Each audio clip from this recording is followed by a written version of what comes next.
Good morning, everybody. Just switch right here. Today is language arts. It's super important because we have a common assessment today in language arts. I need everyone to have their listening ears on because we are going to have a common assessment. I'm going to pull this up and make it look bigger. Here we go.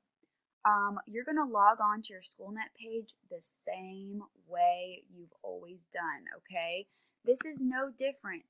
The same way we take tests in class is the same way you guys are going to take a test at your homes, okay?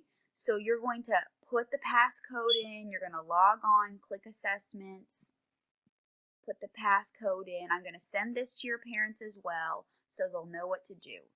On here, if you scroll down, you're going to see, I'm going to put right here under the mini lesson, I'm going to put the code. It's going to be in big, bold letters. I'm also going to put the code on our homeroom page, okay?